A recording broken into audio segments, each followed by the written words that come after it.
Hi guys, I'm Marie, And I'm Maddie. and we are here today recording Lost in the Woods. We have some background noise today. Hopefully you guys can't hear it. It's in our garage, but it's there. Yep. So today's case is on Sven Urban Höglin, who went by Urban, and Heidi Paakkonen. So 23-year-old Urban and 21-year-old Heidi would go missing while tramping through New Zealand in 1989. Urban was a big fan of tramping, or hiking as we call it here, along with hunting, and he was 6 feet tall and very athletic. Heidi had blonde hair and was slender and stood at about 5'9". Both had very blue eyes and matching engagement bands with each other's names engraved on them. The couple was from Sweden and they had purchased a 1976 Subaru wagon with pull bars on the front. They were traveling with 2 large backpacks, a green and yellow tent, sleeping bags, and other gear. They would make their way south, passing tourist stops such as Punakaiki, Fox Glacier, and Queenstown, and they would hike on the Coromandel Peninsula of New Zealand. They not only completed small hikes, but Heidi wrote home about one hike that took them 5 days to complete and covered 85 kilometers. Which is almost 53 miles, which isn't too bad. I just did a 40-mile one in 3 days. So, That sounds terrible. well, it was for some people, not for me. By April, the couple headed north to explore Coromandel, which is on the east coast of the North Island, south of Auckland. A store clerk remembers seeing the pair on April 6th. They were asking for directions to Terra Creek Road, which was a dead-end road with a trail up to Table Mountain. And then they intended to hike into the valley and hitch a ride back to their car. So this would prevent them from having to double back and do the extra mileage. The couple planned to stop at Thames, and on April 7, they would both get haircuts, where the hairdresser couldn't lower the chair enough because Urban was so tall and had to ask him to slouch down so that she could cut his hair. And she also remembered how blonde Heidi was. So kind of seems like a legitimate sighting of the couple. And this would be the last confirmed sighting of the couple. Heidi did send a letter home on this day, which makes sense because they're in town right now. Yeah. Also adding to the legitimacy of the sighting, I think. She wrote about how friendly the people were and said that if it weren't for the sandflies and wasps, that New Zealand would be the perfect country. I hear that. I kind of feel that way about here. So the couple were expected home on May 7th, and when they didn't turn up, the families were not immediately concerned and assumed that the couple's plans had changed.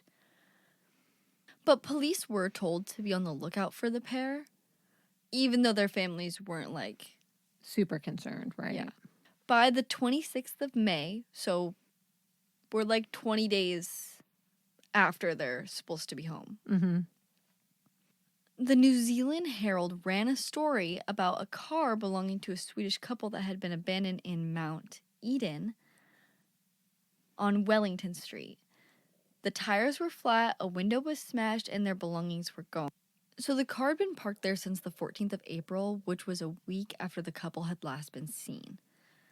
Right, and a police officer did spot the car with 4 men in it, but at that point, the car had not yet been reported stolen. Okay, so car's abandoned. A police officer saw the car with 4 men in it? Mm-hmm. Prior to it being abandoned in this spot. Okay. Like he ran the plates of the car. Yeah, gotcha.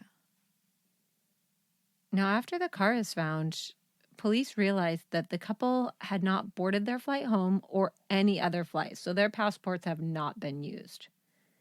And a special task force is actually set up, which is called Operation Stockholm, and would be led by Inspector John Hughes.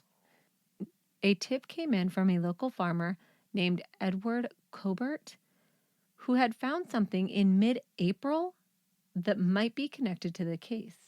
He had found a luggage tag with the name Heidi Paakkonen on it. And when he found it, the name didn't mean anything to him. But after hearing her name on the news, he returned to where he had seen the name tag. And after a brief search, he found discarded plastic bags full of men and women's clothing. And he took them to the police station. He was told the police didn't believe that they belonged to the couple. And when he went back to pick them up, he was told that they had been destroyed. And not only that, but they also had never actually been tested. So the police are covering it up. It's a police cover-up. My guess is the police think this guy is trying to insert himself into the investigation and maybe didn't actually find anything belonging to the couple. Like maybe it's a false tip. Because he doesn't provide the luggage tag. He just remembers that he had seen it months before. I read somewhere in one article that there were like some workout clothes in there, women's workout clothes, but they didn't think that they were the right size to be Heidi's. And even that the crotch was cut out of one of them, which is super weird.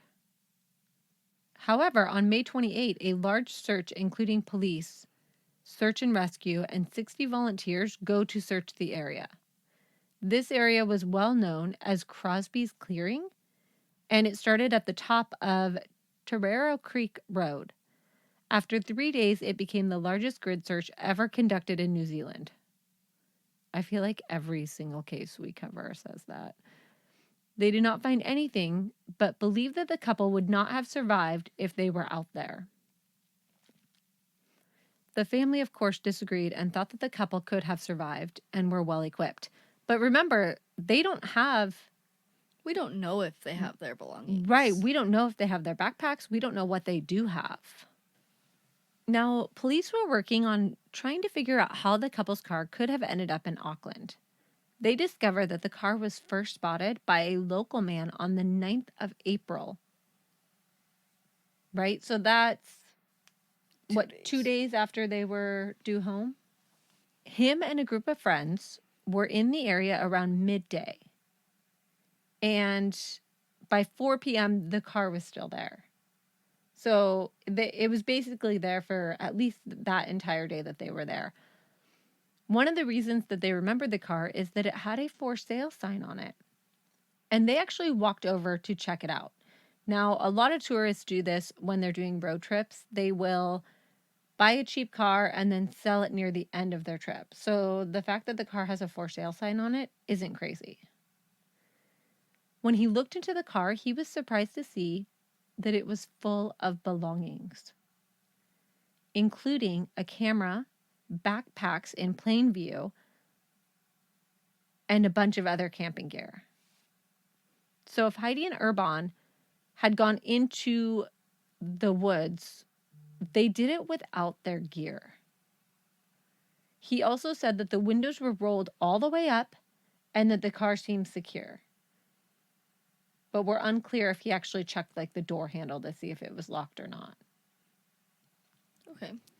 Now, this area where they saw the car was about 118 kilometers from where the car is later found. So one possible setting that does come up is 2 hikers out near Crosby's Clearing had come across a campsite on April 9th. So 2 days after they go missing and the same day that the group finds the car. yeah, 2 days after they're meant to be home. Right. So at this point, they've been missing for longer than 2 days, would be my guess. Yeah. In the campsite, they came across this couple, and the man is described as early 30s, part Maori, which is the indigenous people in New Zealand. Yeah.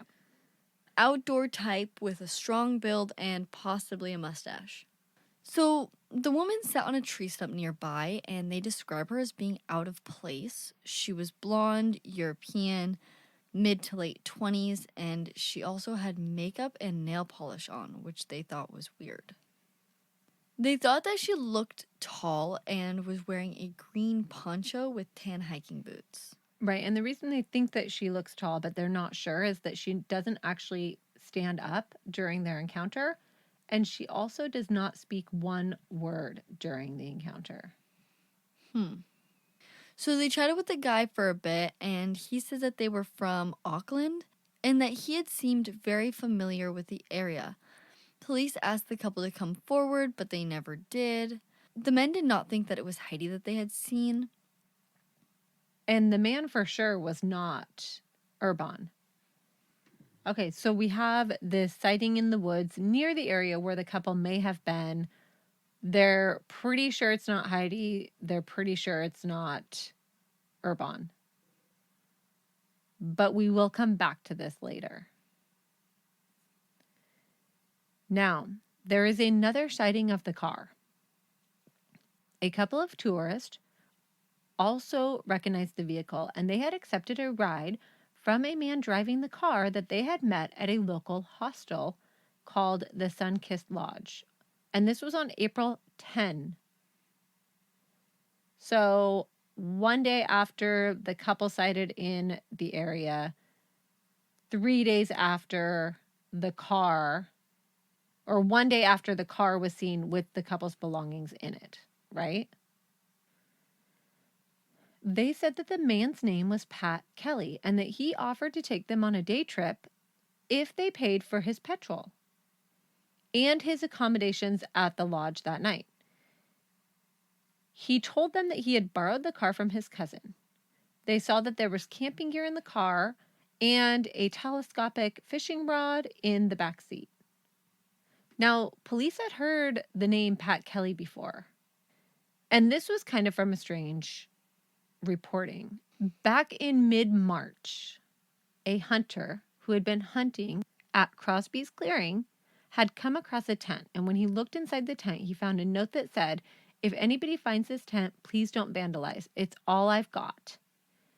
And the note was signed Pat Kelly, which means that he was possibly in the area where the couple had been before they had been there. The police had previously visited this hostel when they received a tip that the couple's car had been spotted there. But when they went to the lodge, the manager didn't recognize the couple, and the tip was dismissed. So police now go back to the hostel. But it wasn't the Right. couple, it was just the car. And Because whoever Pat this Kelly, Pat Kelly person is has the car. So they find out that Pat Kelly had stayed there and that he used a telephone number when he registered. But when they ran the number, it came back to an address registered to a man named David Tomahari. And David is currently in prison at this time when they're following up this tip. David Wayne Tomahari. He had an impressive handlebar mustache. That's the first description of him. Yeah, apparently it was very distinct. And remember, we have the report of the hunters that came across the couple in the woods who thought that the man might have had a mustache. Might have. Okay. So in 1972, he had been convicted for manslaughter when he killed a stripper in Auckland, which is where the man said that he was from. The couple sighting. The man that might have the mustache. Her name was Mary Barcham, and he killed her by hitting her over the head with an air rifle. Lovely. And he was 19 at the time, and he served 2 years. 2 years. 2 years? Yep. How was this manslaughter? Yeah. How was this not murder? This is manslaughter. How is this not just straight up murder? Yeah. He's 19. He hits a stripper over the head with an air rifle, and he gets manslaughter? I think because he hadn't intended to kill her, but I feel like here... What was his intention? To knock her out? I don't know. It doesn't really matter. I feel like here, your intention doesn't matter. If you are committing a crime and you kill somebody, it's not manslaughter anymore. Well, I just don't know how that could be manslaughter. Like, that sounds like straight up murder to me. It is. All right. So in 1985 and 1986, he committed 2 home invasion rapes and was apprehended, and he confessed. And one of the women was 62 years old. Okay, so despite confessing to one of these crimes, he was given bail. But while he was on bail, he decided to take off. Shocking.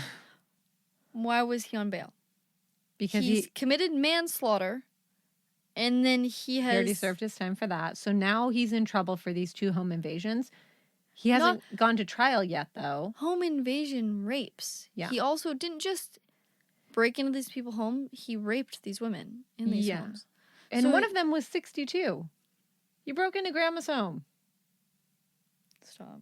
But while he's waiting to be tried for this crime, he is released on bail.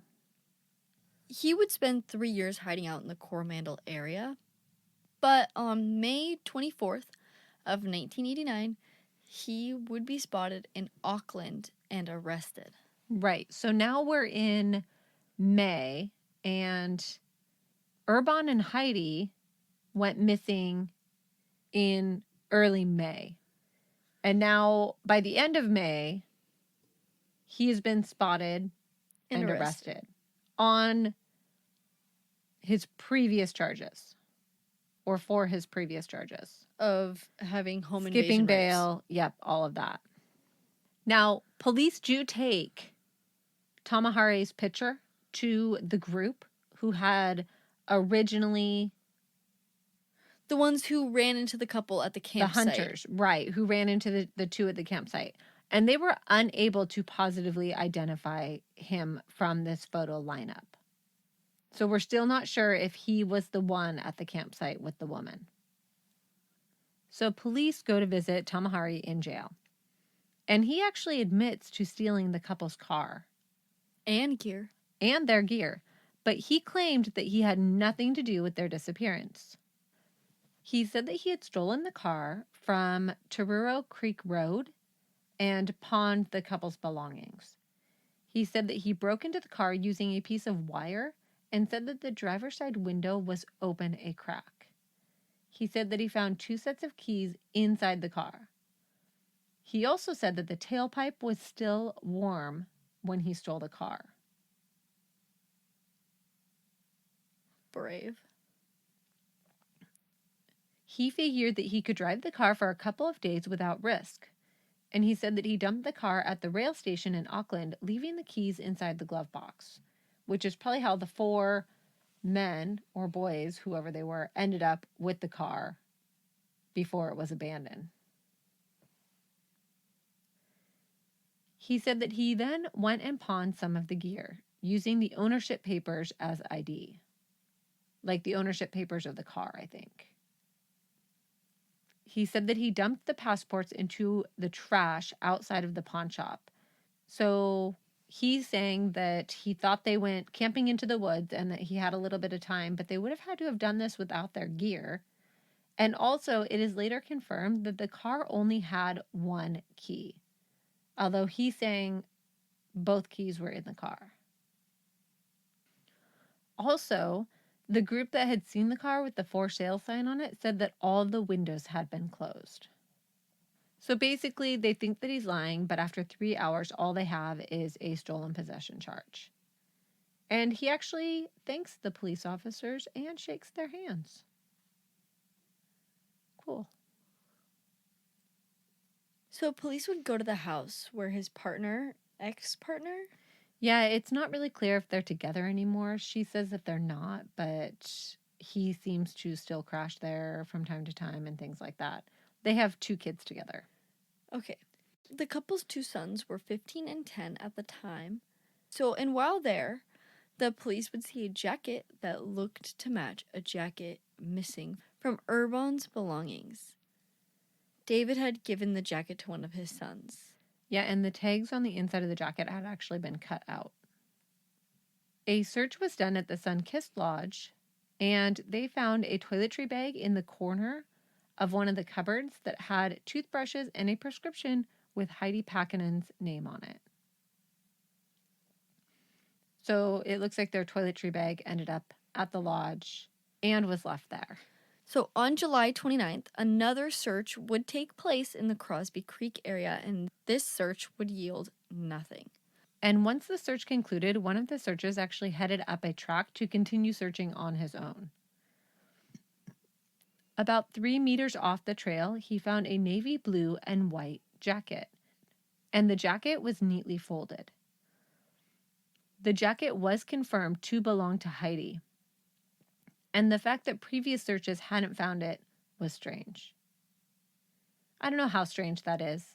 Authorities thought it was strange that it hadn't been found. So they're thinking, was it recently left here? Yeah. Another search turned up a wallet that was presumed to be Heidi's and a water-damaged photo of Urban and the Paakkonen family. So I would say it's safe to say this is her wallet. And there was a partial fingerprint on it. There was no blood on anything. So in December, a green and yellow tent with labels on it saying "Made in Sweden" would be found in an old barn on Tororo Creek Road. Which is the road that the car was initially spotted on. Yes. And this barn was searched by police in June, and no tent was there. But Tamaheri had been in custody since May, so if the tent did belong to the couple, he couldn't have put it in there. The tent had also been cut open with a knife, and there was a very small blood stain on the tent that could have been from something minor. Yeah. In October 1990, the trial of Tamaheri would commence, and 3 inmates would testify against Tamaheri. If any of you know me at all, you know that I absolutely, absolutely hate that prison, cellmate, whatever testimony can be given in court. I don't like it. It's been found to be very, very unreliable over and over and over again. But witness A would testify that Tamaheri had confessed to him while they were in adjoining cells at Mount Eden Prison in Auckland. Tamaheri would tell him that he had raped and killed both Heidi and Urban, and that he had to kill them because he couldn't take the risk of being identified. This confession, if true, was made within 24 hours of Tamaheri being charged with the theft of the Subaru, and to a man with whom Tamaheri seemed to have no prior connection to. This confession also indicates, according to witness A, that Tamaheri did not act alone and that he was with his mates when he encountered Heidi and Urban by chance in the bush. It's worth noting that police have never suggested Tamaheri was anything but a lone offender. But yet they believed this jailhouse confession, but others had their doubts. Then we have witness B, who said that Tamaheri told him they would never find the bodies because he had dismembered them. We also have witness C, who really went to town. Not only did he report that Tamaheri had confessed to raping and killing Heidi and Urban, he went to some descriptive length about what he had been told. He had killed Urban with a lump of wood to the head. He had strangled Heidi in a tent. He had stolen the tent from a farm shed and returned it afterwards. Further, witness C also told court that Tamaheri had confided that he had nearly been interrupted by 2 people who came across him when he had Heidi prisoner and was setting up a tent in a clearing. Which, Witness C also indicated that Tamaheri had confessed to stealing a small motorized dinghy and disposing of the bodies at sea. How are you feeling about these jailhouse confessions, Madison? I'd like to know what kind of news these prisoners are can see. What kind of what? What kind of news, what kind of outlets they have access to. Because I'm wondering... Like what information they might have access to? Yeah, because the third confession sounds great to me. I mean, sounds good because they almost got interrupted by 2 people. Right. The tent in the clearing. Well, here's what I would want to know or see is I would like to see police's interview with this jailhouse snitch, and I would like to know what information he may have been given by police or what information he may have access to. Yeah, no kidding. Mm-hmm. The prosecution's theory was that Tamahari had encountered the couple, lured them into the bush near Crosby's clearing under the pretense of showing them around or something like that. He then raped Urban before bludgeoning him to death, and then held Heidi captive for several days while forcing her to wear makeup and continuously raping her. Those hunters do come to the courthouse at some point, and they see Tamahari in person, and at that point, they are sure that it's the man they saw in the woods. Shit. But still, who knows? Yeah, true.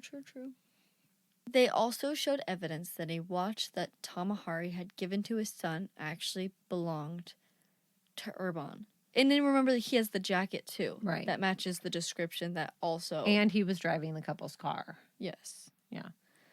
So the jury deliberated for 2 days and struggled to come to a conclusion, but on day 3, they would come to a decision that Tamahari was guilty and sentenced to life with a non-parole period of 10 years. 10 years. So they're saying he's guilty of killing this couple, but his minimum sentence is 10 years. What country is this taking? This court New Zealand. hearing is in New Zealand? Mm-hmm. On October 11 of 1991, 10 months after the conviction of Tamahari, some pig hunters found the body of Urban. He was 73 kilometers from where police thought the murders had occurred. He was in a deeply wooded area. Remnants of his t-shirt and red shorts were still visible, and knife marks were found on his clothing and on his bones, indicating that he had been stabbed multiple times and his throat had been cut deeply enough that it left a mark on his spinal vertebrae. It was thought that he had been killed in the area that he was found, and he was still wearing the ring with Heidi's name engraved on it. Also, he was still wearing his watch. And he was not dismembered. So the watch that Tamahari had allegedly given to his son was not the watch of Urban. Mm-mm. And the witness, jailhouse snitch, I don't even think we can call them a witness, who had claimed that Tamahari had dismembered the couple is obviously not true either. Or that he had dumped their bodies in the sea. Correct. Also not true. So in May of 1992, Tamahari appealed his conviction, which was rejected on the basis that the Crown had provided convincing circumstantial evidence. Right. So his appeal is rejected because they are saying that the Crown did provide convincing circumstantial evidence. I would say that the circumstantial evidence... I don't think his appeal should have been denied. I don't know. I think without the watch and without the witnesses, the jailhouse snitches, I think they would have had trouble convicting him in the first place. Yeah, that's what I'm saying. Yeah. On August 25 of 1995, one of the prosecution's witnesses swore an affidavit attempting to recant evidence and made allegations against the police of corruption and perverting the course of justice. He also claimed that he had been offered something like $100,000 to give his statement, basically saying that his statement was false. The affidavit was released to Tamahari's counsel, and on July 16 of 1996, a member of parliament requested an inquiry into the case at his behest. The IPCA conducted an investigation where they found the police were not guilty of any misconduct. So they couldn't verify that that the witness had been bribed or coerced in any way. Yeah, it's just a lot of he said, she said going on here. In 1997, Tamahari made an application to the United Nations Human Rights Committee, but they found his claims unsubstantiated. In 2015, Tamahari is released on parole after serving 20 years in prison. He has never admitted to killing Urban or Heidi. So, do I think he did it? Yes. Do I think that there's evidence to say he did it? No. Do I think that he shouldn't be in prison? No. No. Is he a good guy? No. No. In August of 2017, witness C is actually found guilty of perjury in the trial of Tamahari and was convicted. I guess that's what you get for coming forward saying that you lied in court. Yeah. There was some troubles with the investigator in the case, indicating allegations of him potentially planting evidence in another case. And I read somewhere that he was actually called the gardener because he was so known for planting evidence.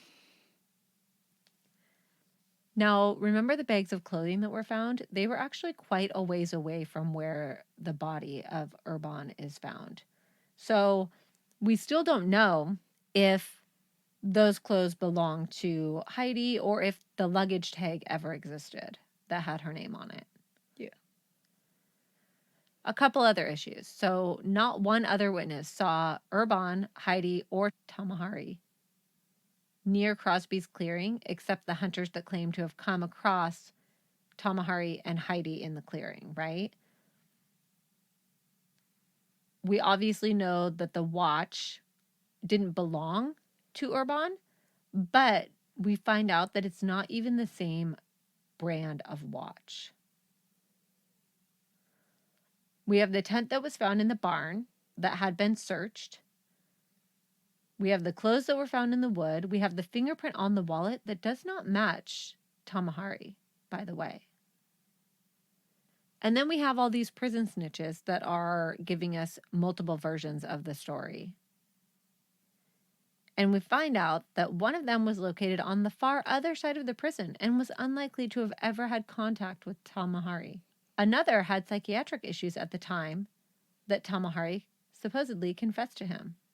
Again, why are we allowing jailhouse snitches into trials still? I do not understand. And then we still have Heidi, who has not been found yet. Honestly, she's either still out there with him or she is somewhere, who knows fucking where, because, like, out of one of them, if they were going to kill one, take the other one, it would have been Heidi that they took. So I would guess that Heidi is probably within walking distance of where Urban was found. Yeah, that, or she's, like, on the other side of the country somewhere. Could be. Like, I mean, she trafficked or could be somewhere. between where the car was and where he ended up at the hostel where he's seen alone. He could have dumped her along the way if he is the one that took her, right? So he could have killed Urban in the woods and then taken Heidi with him, or he could have spent some time in the woods with her before killing her. Yeah. Yeah, I don't know. But Tamahari, is he even the killer? We don't know. Yeah, I don't even know if he is. I do kind of think it's likely, but we're going to go over all of those theories in our bunker talk. So if you're not on Patreon, come check us out on Patreon. We do a bunker talk at the end of every episode where we give our biased opinion, and Maddie swears a lot on every case. And sometimes we get sidetracked too, but that's fine. Also, speaking of Patreons, we have some new ones. We have Krista McDonald. Hi, Krista. Welcome to Patreon. We also have Lenny the Ginge. Maybe redhead? I don't know. Hi, Lenny. Do you like that I stop and look at you and let you read this one? No, it's fucking rude. Give it your best shot. Ariana, I don't know. Aceto? Aceto? It's not even that hard. You're being very dramatic. I'm being very dramatic. Hi, Ariana. Welcome to Patreon. We have Lauren Up. Yeah. Hi, Lauren. Welcome to Patreon. We also have Sahira Morales. Hi, Sahira. I hope I am pronouncing that right. I have a feeling I might not be. Morales is the new Spider-Man's last name. Really? Yeah. Are you related to the new Spider-Man? No? Maybe? Let us know. We have Matthew Hutchinson Hi, Matthew. Welcome to Patreon. and Alexis Mammer. Hi, Alexis. Welcome to Patreon. All right. Thank you, everybody who supports us on Patreon. We really, really appreciate you guys. You're amazing. We also appreciate the rest of our listeners. You guys are great. Of course. Go and check us out on social media if you haven't done that. We post a ton of our hiking stuff on there as well. We also have our last 2 backpacking trips on our Patreon that we recently posted as well. So, Yes. yeah. So if you want to feel better about yourself, how you hike, or the amount, just go look at the stuff that we post on there, because Maddie looks like an 80-year-old woman in some of the pictures. she's just upset because I have better hiking gear than she does. When she says hiking gear, she means bucket hats and Oh my cargo God, pants. I literally haven't even worn a bucket hat because my bucket hat got stolen from me and I haven't had it for months. You were literally wearing it in the video that we just posted. One of our hiking videos, you were wearing a bucket hat. It wasn't my bucket hat. Oh. It's like my camping hat. Oh, still. The bucket hat is like the one that has like the little rim on it that like kind of hangs in your face. That's what a bucket hat is. They all look like a bucket hat to me. I don't know. Does it look like a bucket?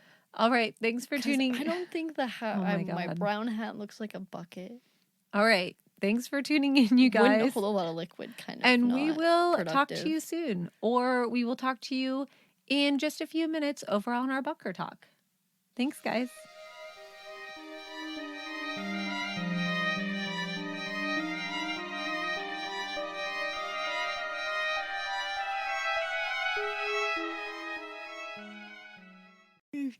Now, what is this popcorn mess that Cordy left? So, we have this microwavable popcorn thing. It's like this little glass. It has a plastic handle, and you put like the popcorn things in it, and then you put butter on the grate on top of it, and you put it in the microwave. Okay. And you microwave it, and it makes popcorn like a machine does. Okay. And it's like a pain in the fucking ass to clean because it's just completely covered in butter. Because it's a popcorn maker, it gets fucking covered in butter. Right. Especially if you are 13 years old and you don't even bother rinsing it. Yes, it was not rinsed. It was fully just sitting on top of all the other dishes in the sink, completely covered in butter. So I asked her to clean it up, and I have a feeling that it's still sitting there. Well, you know what sat on my stovetop for 6 days last week? The cookie pan in the pot that she didn't clean. The fucking cookie pan in the pot. I'm like, I refuse to clean it. I refuse. No. And even Phoenix was like, Mom, can I please just clean it? Like, it's still sitting there. And I was like, no. Cordelia will clean her fucking dishes. No, dude, it was at the point where you should have seen the mess she left the day that when you guys were gone. I came home and was like, what the fuck happened in here? Yeah, so we went on a road trip to Idaho, and we went to Silverwood, which is like a theme park there, and then we went to a lookout tower, and we spent the night at the lookout tower. Super, super cool, super fun. I posted a video of it. It's really cool. But while we were gone, and mind you, we were only gone for 3 days, but while we were gone, an ant infestation started in one of the bedrooms, and there were fucking dishes everywhere. To preference this. Nope. Preface this. Preface this. Fuck. Preface this. To preface this. It doesn't sound right coming out of your mouth. Leave me alone. Preface. So preface. Preface. Preface. Preface. Preface. To preface this. If you didn't hear, I think doesn't come out of my mouth correctly. We talked about this on one of our previous episodes. Yeah, if it just or maybe bunker talk. I don't even know. I told this is the 13-year-old Cordelia who's making the mess. Yeah. I told her to clean up the bedroom. Disgusting. She spilled popcorn on the floor. I told her like 100 times to clean it up. That's where the ant infestation happened. I walk into, open the door, and there's just ants swarming all of the little popcorn kernels that are on the floor. It was terrifying. Which I had to beg her for like 3 hours to clean up all the ant carcasses, by the way. Sick. The cookie pan was created in the me and Hayden had to leave for work in the morning. And it was created before my dad picked them up in the afternoon. So she'd created all that mess. Yeah, so just in the morning. basically she usually has until her dad gets here on his days to clean up all messes. And when we know she's going to her dad's house, we know it's her dad's weekend, Maddie and I are both like, Cordy, you have to clean that up.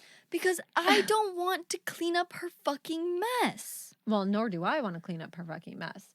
And Maddie doesn't want me to murder her, so she's like trying to get her to clean it up. It doesn't work very well. I don't know how she's actually like biologically related to me. I don't understand. I just hate her. I know. I don't I'm understand. Gonna do it. I know. And I'm like, you say you know, but you're fucking never not gonna do it. You're a liar. Anyway. Also, the mess that you had to leave on your counter for like 6 days is literally not even a quarter of the mess that was made in that kitchen. I believe it. I know. Not even. I know. Also show evidence that a watch Talamari had given to his son. Tamahari. What'd I say? Talamari. What's his name? Tamahari. They also showed evidence that a watch Talamari gave Tamahari, a watch that Tamahari had given to his son actually belonged to Urban. Oh my actually gosh, belonged. Say that again. Fuck! So, they also showed evidence that a watch that Talamari